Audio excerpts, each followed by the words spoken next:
There was a time when they looked like the picture of unity. One man, four wives, 18 children.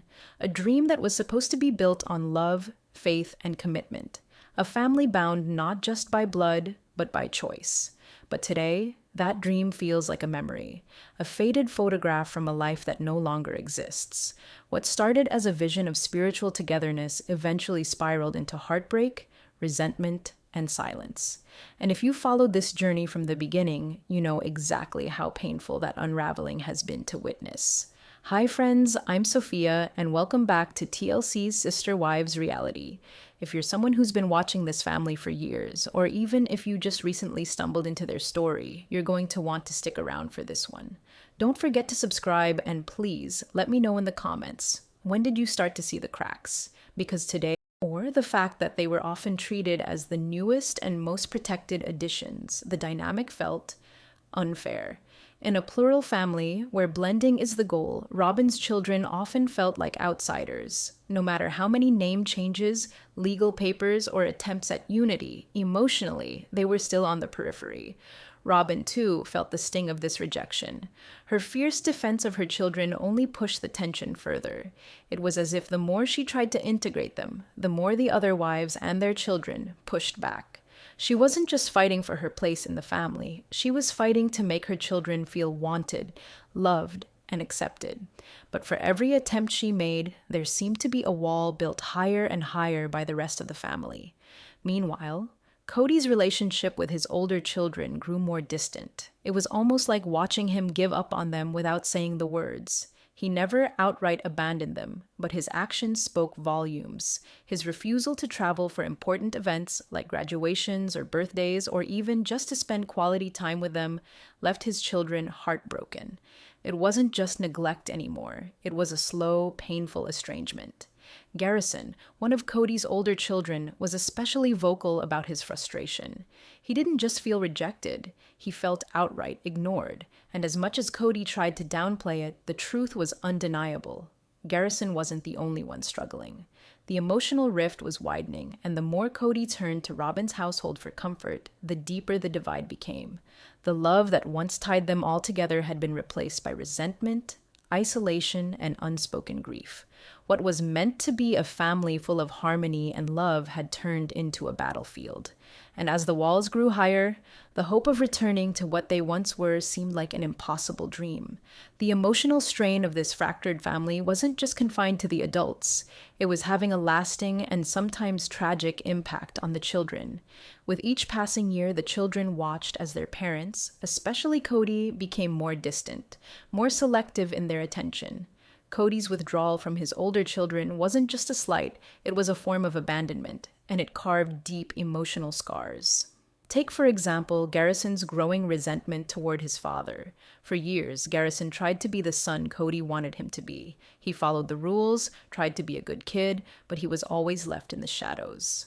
When Kody showed more interest in Robyn's kids, Garrison felt not just hurt, but betrayed. The emotional rift between them wasn't just a phase, it became a way of life. And as much as Garrison tried to reach out, the walls remained high. For him, there was no way back to the man who should have been his father, his mentor, his protector. Then there was the underlying tension in the family, the one that no one wanted to talk about. The reality that Kody had drifted from the spiritual principles that initially brought them together as a polygamous family. When they first began this journey, there was a sense of purpose, a belief in a higher calling, a promise of eternal unity. But as the years went on, it became clearer and clearer that Kody wasn't interested in keeping the promises he once made. His devotion to plural marriage, something that once seemed like a sacred bond, began to feel more like a burden he wasn't willing to carry. In his own words, Kody admitted he was exhausted by the headache of it all. The plural marriages, the constant balancing act of multiple wives, the never-ending emotional and physical demands. It was wearing him thin. And tragically, it was his children who paid the price. They were the ones left to carry the emotional weight of his failure to show up, to be present. The neglect wasn't just psychological, it was physical too. Kody's refusal to visit his children, especially during moments of need, became an undeniable theme. He chose to stay at Robyn's house while the others were left to deal with their emotional turmoil on their own. There were moments when his children reached out, hoping for a father's support, but they were met with a cold silence, and that silence spoke louder than anything Kody could have said. As the emotional neglect intensified, the rift between Kody and his older children became too vast to bridge. What was once a family was now a collection of broken relationships, each one suffering in its own silent way. And as much as they all tried to put on a brave face for the cameras, the truth was impossible to ignore. The cost of neglect was far greater than they had ever anticipated. While the emotional destruction of the Brown family seemed all-consuming, there was a shift brewing in the lives of Kody's wives. Mary, Janelle, and Christine, all of whom had spent years under Kody's control, slowly began to realize that their liberation lay outside the walls of this fractured family structure. Each woman, in her own time and in her own way, began to break free from the chains of emotional neglect and religious oppression that had held them captive for so long. First, there was Christine. For years, she had been the emotional rock, the one who kept the family together when everything else seemed to be falling apart. But the toll of watching her family disintegrate, of being married to a man who couldn't or wouldn't see her needs, was too much. The turning point came when she finally made the decision to leave Kody. What started as a quiet realization over time became an act of self-love and courage. Christine chose herself, choosing to prioritize her happiness over the false promises of eternal union that had kept her tethered to a man who had emotionally abandoned her. And in doing so, she found new joy in her life, remarried, and discovered what it meant to live for her own fulfillment. The contrast between the woman who left and the woman who had once been willing to endure it all for the sake of the family was stark. Her rebirth was nothing short of empowering. Then there was Janelle. Like Christine, Janelle had long been the practical, grounded one in the family, always trying to make things work. But the years of emotional neglect had worn her down too. Janelle had always been more independent. But it wasn't until her decision to move away from Kody's house and start her own life, both physically and emotionally, that she truly found her strength. Moving closer to her daughter, she started a new chapter, focused on building her business and creating a future for herself, not as Kody's wife, but as Janelle, the strong, independent woman she always was. And then there's Mary. For years, Mary's emotional pain was invisible, hidden behind a veneer of loyalty and faith.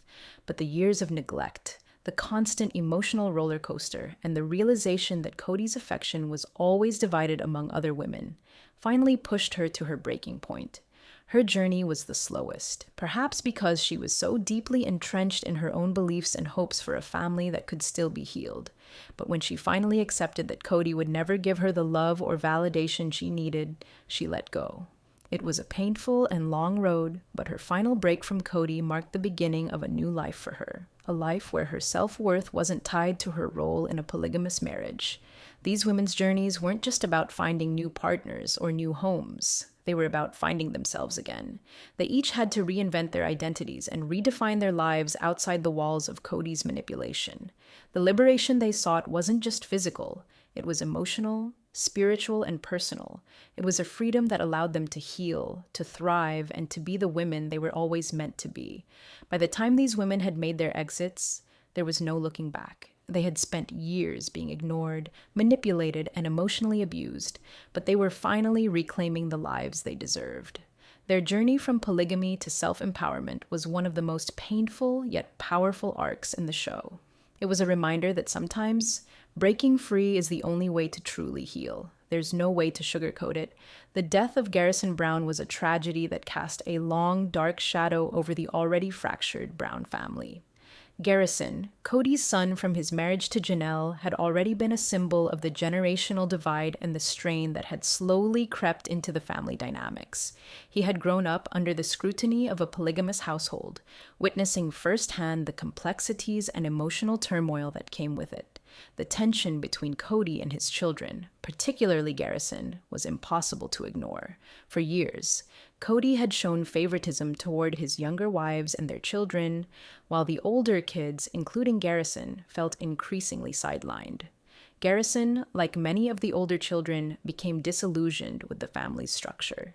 He often felt as though his relationship with his father was strained, that he was somehow less important in Kody's eyes, especially compared to Robyn's children, who were given more attention.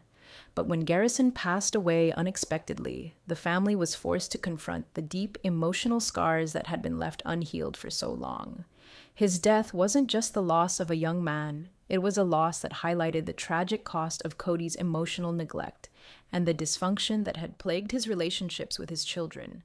The pain of Garrison's passing reverberated through the family, shaking them to their core. But it also became a pivotal moment, one that forced Kody and the viewers to reckon with the true consequences of a broken family. The grief was palpable, but it was also bittersweet in how it brought out the raw, unspoken truths. For Kody, the loss of Garrison was a gut-wrenching moment of realization. It was a harsh awakening to the fact that the distance between him and his children had become irreparable.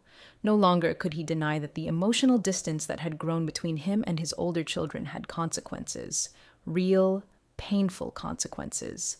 He was now forced to face the reality that his own actions, or lack thereof, had contributed to the alienation of his children, and it was a guilt he would have to carry for the rest of his life. For the other wives and children, Garrison's death became a catalyst for reflection.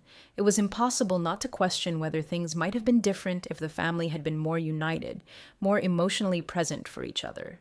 The loss sparked deep conversations about what had gone wrong, what could have been done differently, and how the disintegration of the family had affected each person in unique ways. But beyond the grief, there was also anger, a sense that the emotional neglect, favoritism, and division within the family had directly contributed to this loss. Garrison's death became a painful marker of what had been lost over the years, not just a son, but a chance at healing, a chance at redemption for the fractured relationships that had been allowed to fester. Ultimately, Garrison's death was a wake-up call that couldn't be ignored. It forced everyone to face the consequences of the emotional damage that had been allowed to spread unchecked for so long. It was a tragedy that was as much about grief as it was about regret, and it would forever change the way the family viewed themselves and each other. Cody Brown's shift from polygamy to monogamy with Robyn was one of the most jarring and unexpected turns in the entire Brown family saga. For years, Kody had clung to his belief in plural marriage, proclaiming that it was a cornerstone of his faith, his identity, and his family's unity. But as the years passed, the cracks in that belief became undeniable. The relationships that were once full of promise, love, and spiritual connection had deteriorated, leaving him with only Robyn, his youngest wife, by his side. Kody's transition to monogamy wasn't just an emotional shift, it was a direct reflection of how fractured his family had become. The other wives, including Mary, Janelle, and Christine, had left, some emotionally, others physically, and Kody was left with Robyn, the one wife who seemed to have weathered the storm with him. But even Robyn, the one person who had once seemed like his anchor, could not escape the consequences of their shared dream falling apart. For Robyn, this shift was bitterly disappointing. She had married Kody with